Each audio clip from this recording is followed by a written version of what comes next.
Like, Tell me about harm reduction. Keep going. I mean, talking about this, but I like you to fold in the harm reduction and the safe supply stuff that they're talking about in Seattle. well, I mean, I'd say it's the reason I get the most hate is my problem with what harm reduction does. So, there, it's a very non-judgmental approach to working with a person in the middle of their drug addiction, where the theory is, we give them clean supplies, and this could be, needles, Mhm. pipes, straws, foil, Narcan, ointment, sometimes condoms, just as a way of saying, we're not going to tell you to ever quit or even encourage you to consider quitting, but we're going to give you loving support and giving you clean supplies in the hopes that someday you are ready, right? Unfortunately, that almost never happens. And to the day I die, I will say this: I will never, ever be okay with handing a drug addict a pipe, straws, or foil to get high. I I don't see how this is reducing harm whatsoever. I've always said I can wrap my head around needle exchange because it prevents HIV and AIDS, right? That makes sense to me. Mhm. But people have almost completely stopped using heroin and are using fentanyl, which you don't need needles. You just smoke it off a tinfoil. Okay. So I absolutely hate when I see these things handed out to people who lack critical thinking and rational thought. I Mhm. mean, I've witnessed this hundreds of times where this person is just so close to death and so far gone, completely out of it. And these smiling harm reduction workers hand them the tools to continue to get high. And more importantly, and something I've actually filmed about a dozen times, is uh, 20 minutes after they received the supplies, they got high and they overdosed. Yeah. And about 5 of those incidents, they died, which I filmed. Now, of course, we tried to help them. I wasn't like a Yeah. national Of course. Yeah. geographic photographer watching the antelope being killed by the lion, right? Right. I Right. literally was like, let's call 911, do this, do this, do this, right? But I was there and I filmed workers, give them the supplies. He using the supplies, he overdoses, he dies. And it happens so often. And it just doesn't make any sense to me No, it why doesn't. you would do this. Like, Well, there's let's. got to be a line that you should never cross, and they cross it, unfortunately. Here's a guy, Michael Schellenberger, took this guy's story a couple years back. Listen to this. Where are you from? Louisiana, Texas area. How long you been in San Francisco? Since June. If you're gonna be homeless, it's pretty fucking easy here. I mean, if we're gonna be realistic, they pay you to be homeless here. When you said that San Francisco pays people to be homeless, what did you mean by that? Did you mean that literally? Yeah, I mean, I get $620 a month, dude. From Cash general money. assistance, Yeah. or would you? How was that hard to get? Fucking phone call, bro. A Wow. fucking phone call. 200 food stamps and $620 cash a month. Wow. Forget about it. Why wouldn't I do it? You know, it's fucking free money, dude. This right now is literally by choice. Literally by choice. Like, why would I want to pay rent? I'm not doing shit. I got a fucking cell phone that I have Amazon Prime and Netflix on. We used to battle with the cops. Now, it's like the cops are... It's like they're your neighbor, you know? The cops told us this morning, like, oh, it'd be easier if you guys packed up in the morning. We wouldn't have to come out here. And I'm like, what are you talking about? He's like, pack up your shit in the morning. I'm like, why? You know? He's like, oh, okay. And then went on. His 2 kids came up and they're like, hey, do you guys know where to get any Oxycontin? They're like, I'm 15 and I'm 16. You know, like, I'm an old school junkie, you know? And I'm like, well, look, dude, I'm going to tell you right now, like, you're not going to get Oxycontin out here on the street. I was like, how much money are you trying to spend? And they were like, we got $40. And I said, okay, this is what I'm going to do. I am going to take your money. And I went and I got him fentanyl. And I fucking brought it back and I set it down in front of him. And I said, this is a gram of fentanyl. This is enough to kill 6 people that have never used it. What I do to get high is this much. And I showed him how much I do. I was like, I'm keeping your money. And now I'm going to teach you how to save each other's lives, because you're not going to fucking stop. I can't steer you away from doing it, but the best thing I could do for you now is give you real drugs and show you how to do it properly and show you how to save your friend's life. And I showed him how to pull up Narcan and how to inject each other with the Narcan needle in case they died. I needed the money, let's be honest. I mean, honest to goodness. I mean, that was a while. I don't think I'd seen that one before, where he's selling the drugs and teaching a 15 and 16-year-old how to use them. That's what you have when you allow homeless encampments on the streets and easily. I mean, I'm sure that somebody who's, motivated to get drugs will go find them somewhere, but you don't need to make it easy for them. They're future customers. I mean, it's scary, when you're a drug dealer, you don't really have any scruples. And, Right. I've seen multiple adults deal to, or at least offer drugs to middle schoolers on public transportation. It's actually a pretty common practice. I have filmed dealers that lurk outside of middle schools and parks, hoping to find that one vulnerable kid that is just having a rough day. And it's just much more common than people realize, and I'm a big believer in, prosecuting the dealer, not really the user, just kind of, at least with the user, give them every opportunity to succeed. But the dealer, they've crossed this line that I'm just not okay with, Of course. And that's what they're talking about in the CO, going after people who sell the drugs. They're talking about enforcing the camping ordinances so that you get all these, as much as you can possibly do, get all the encampments off. Because nobody's safe if you've got people in there. They've all got weapons. And who can blame them? Would you want to be just helpless in a tent? Yeah. No thanks. I don't think so. Yeah, look, I'm personally completely okay with the homeless having weapons. I mean, a majority of the time, a high percent are they're just to protect themselves. Mm-hmm. Right. And, the weapons are usually knives. I've seen more guns the last year. But, here's the thing. If you're a homeless female, it's not if, but when. Yeah. That is guaranteed. You will be raped. You will be raped. It is so common. It would be surprising to hear that it hasn't happened. And ask anybody on the streets, and it's just a very, very common thing. Now, it's important to also note that a majority of homeless men are not bad people and not doing this, right? There's a lot of good people, but there's always those bad seeds, right? Sure. Yeah. And the reason why you never read about the prosecution or a homeless guy going to jail for this is because there's a strict rule in the streets to never call the cops, regardless of the crime, you do not get the police involved. But what they do is street justice.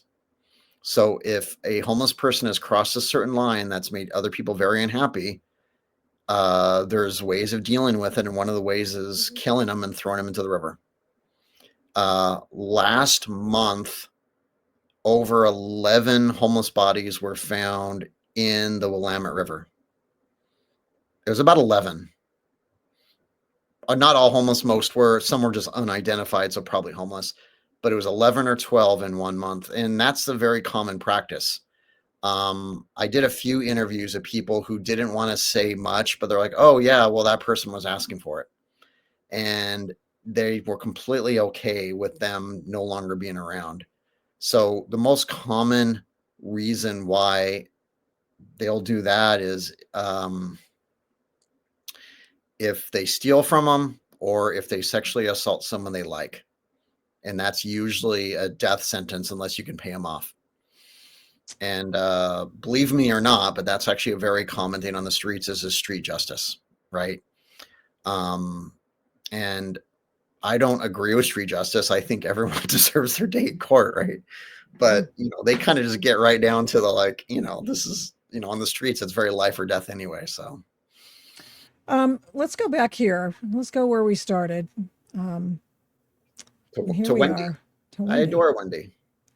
And here's Wendy again. Here's that photo of her. And I thought this might be here we are again. Wendy is awesome. Can you tell us what Wendy's doing these days? So this is a few years ago. This was really my video that just really, really blew up. And why it did Amen. was it just struck a chord with the public. Um, a couple hours after I posted it, Elon Musk had found it. And once he acknowledged it, like I woke up the next morning and my views were like insane. And that's when, every media outlet really wanted to talk to me about this because she basically said homelessness is a piece of cake. And it really just kind of changed everything. And the beautiful ending to the story is that she has, I think, 10 brothers and sisters. And they thought she may have been dead. And so this video went so viral, they saw the video and said, oh my gosh, that's my sister, right? They came to Portland. They live in another state. I think it was Idaho. I might be wrong. It's been a few years. And they drove in their RV. And this was about 2 weeks after this exploded. And then I walked around with the family looking for Wendy and found her and shot this incredible video of this beautiful reunion, hugging, crying. Oh my God. And she's the oldest sister. And, she was the one sort of black sheep sister that made a few poor decisions when she was younger and ended up on the streets, but they just absolutely adore her. Long story short, she admitted she doesn't want this lifestyle anymore. She went with them. She left the state. They dropped her off literally the day they arrived into treatment, right? And it was a beautiful, beautiful story. And again, this was now been a few years, so I haven't had any update with Wendy in months now, but I stayed very close to her family and I was really interested. And I wrote a article on where Wendy is now, and I did this about maybe a year ago. So there's that somewhere in my archives. But that was a really cool story. And this is the perfect example because I got a lot of help for posting this video, especially from the nonprofit across the street, right? And Wow. so here's the thing. If I had not posted this video, her family wouldn't have found her and she wouldn't have gotten sober and off the streets. Okay. Right. I want you to hear this. Every day between Tara and I, every day, it's like every day, a family member reaches out to us and says, oh my God, that's my son. That's my daughter. That's my mom. That's my dad. It happens so often. And it's because homeless people don't stay in contact with their family. They're estranged, whatever happens. And it is very common. I get everyday messages saying, will you keep a lookout for so-and-so and so-and-so? And so what people don't realize is even though, we think ourselves independent journalists, we spend a third of the time looking for missing friends and family members because we happen to know everybody out there. And we don't do this for money. We wish we made something because it's expensive doing this, but we spend hours and hours every week just simply looking for missing people because nobody else really is.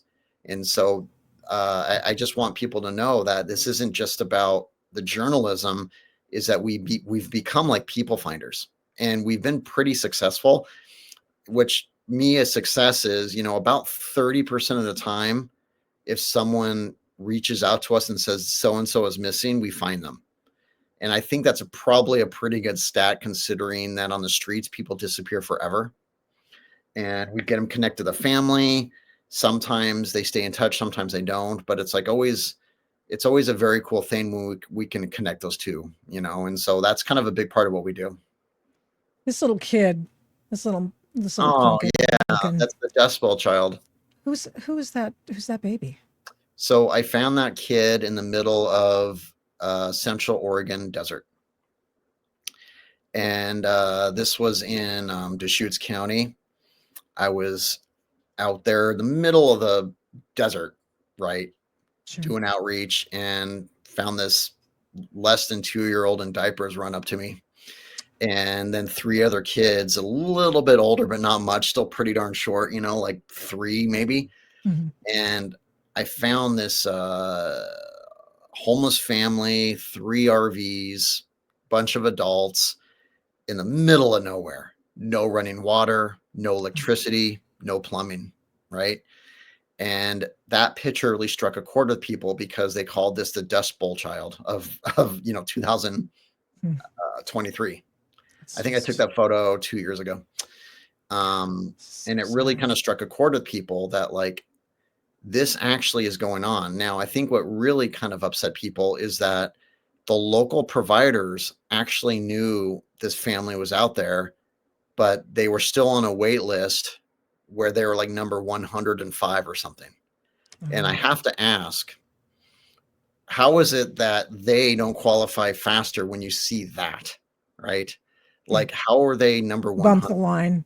So I spoke to like one of the moms, and she was frustrated thinking, and I didn't know her whole story, but Mhm. she did admit we want to be indoors. So why was it they were on these crazy wait lists? I mean, it made no sense to me. And that kind of really upset a lot of people. So, and one of the children I had filmed incredibly, this is the crazy story. The parents casually mentioned, we don't really know who the parents are. We just adopted them. He wandered into the camp one day. And I'm like, they what? Wait, you don't know who he is? He's not related to you? So I wrote this whole post saying, is this like a missing, like what the heck is going on? Right. And so people investigated that, and then here's the crazy thing is 1 week after I had filmed that, a homeless man 30 feet away was mauled to death by homeless dogs Oh, jeez. from the camp right next to him, which obviously would tell me these kids were at high risk of that Oh, of happening. course. This Yes, this absolutely. was a sketchy place. And Drugs. yeah, a lot of drugs, a lot of criminal activity, and nowhere near appropriate for children. Mm. Completely insane. And the fact that the person, he unfortunately, this dog was owned by a homeless woman, and a lot of dogs in the streets are kind of trained to attack and kill, and Yeah. I just keep thinking, what if this kid walked 30 extra feet? What would happen? And that's really crazy to think. So this is kind of why I do this, is I'm trying to raise awareness to show that we need to really dramatically improve our system. And I'm not the one we have now. Well, yeah, I get accused a lot of being a hater of the social service system. Like, well, no, I just have high expectations of you. You need to start treating this like a cause, not a job, because this is a humanitarian crisis. Start freaking treating it like one. That's all I've ever said. Stop Right. looking at it as a way to make money. Well, How- and There's nothing wrong with making money. You just this is not a for-profit kind of a deal here, but you're Yeah, using that. You're doing it as a for-profit. yeah, and You're making money on these people. exactly. And there's of course a lot of people that I wouldn't say they're working necessarily super hard, but I don't think in their mind are thinking we're making money. But what they're thinking is, I have a job, right? Exactly. They're not So- going to solve the problem if they continue to get a job. Because it'll work themselves out of a job. And so it's important for people to understand that I don't believe a majority of the people in social services, even the ones I don't agree with, aren't just thinking, ha ha ha, we're making money. But what they are thinking about is, I have stability, I have a job, I have a 401k. Why would I want that to change? Because course. now they have stability. And so all I have to say to that is, this is a humanitarian crisis, and I'm sorry, we have to work you out of a job, but then you will need to pivot, because here's the thing that will always be needed in this world is retention and preventative care. So that means once we solve the crisis, we get everyone off the streets, we're going to still need those people to keep people off the streets and They prevent won't. people from leading down that road towards addiction and whatever, Mhm. how they end up on the streets. So you see, there will always be retention and prevention. That's something Yeah. we'll always need. That is a safety net I will always strongly support. Well, they have to be in line with that mission, though, Kevin. And I think And I most don't people think they aren't. are. Most people in those NGOs are not. They're not. And, a lot of it is because they don't think about things in that kind of sort of holistic way. Mm. It's more of like, our goal is to do this. I have to have so many contacts this month.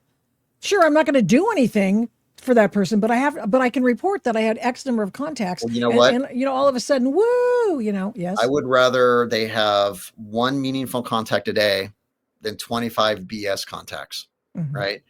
One meaningful contact where you made a real difference, that there's a good chance you're going to break the cycle of homelessness or addiction. Because even one a day, if everybody was doing this, even in 1 year, you would see this dramatic change. Oh yeah, dramatically. Well, I think when you stop paying people to be homeless, it's going to stop. Well, that doesn't help. I mean, a lot of communities do that, unfortunately, and that's, of course, we could talk about that for another hour, and that's pretty frustrating. Yeah, it is. We'll do that next time, I think. Kevin Dahlgren, thank you. I just want to add one thing here. I know you and I both know Angela and Angela Todd over at PDX Real, who did this video. You are mentally ill. Where's ICE? You are mentally ill. Supporter. Wow. Where's ICE? Easy. Let me call ICE Yeah. right now. Yeah, I've seen that. You know this chick? I mean, you've seen it. I mean, yeah, I've seen it. There's a lot of emotions are very high right now, and there's definitely a lot of division. People don't always like me saying this, but I truly believe we got to find a way to all work together. True. I truly am not a hater. Like I have faith, and I might get irritated and frustrated with a person, but I know I don't hold any ill will towards anybody. I really, truly just want people to find a way to work together. Could you talk to her so she'd work together with other people? That'd be nice, instead of calling some guy with dogs in the dog park a racist or a nut or some person who's unworthy of her respect. None of her business. Anyway, generally speaking, people like her, you're not going to change their minds. They're pretty out there. But I just, I hate the division. At the end of the day, I'm a big believer in loving thy neighbor, which means I don't have to agree with you ideologically. But at the end of the day, there has to always be, hopefully, some level of, it doesn't even have to be respect, but just politeness, something. Yeah, just comity. Civility. Civility, comity. I mean, togetherness. You want that, but you don't really get it, and it's fine. It's disappointing. And I know emotions are high, but I've done this forever. Emotions are always high about something. I mean, it's just, if it's not this, it's something else. I mean, come on.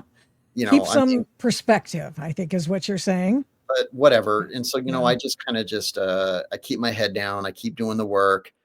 I truly wake up every morning telling myself, how am I going to make a difference today? I'm really going to try. Yeah. And I do love what I do, but it can be challenging because, and I don't mind that it's time consuming. Like I was downtown 3-4 a.m. this morning, but it's difficult work. And, that's why I ask people to consider following my Substack. Yeah, please do. I write, it's where I'm able to write long form articles, video, photos. And there's my sub right there. And people, if they think I'm worth it, can actually subscribe at $12 a month. And it means a lot to me because I probably spend at least $1,000 a month just on the tiny things for the homeless. And I'm not even adding all the other things like the gas and the time and the edits, because I care about this.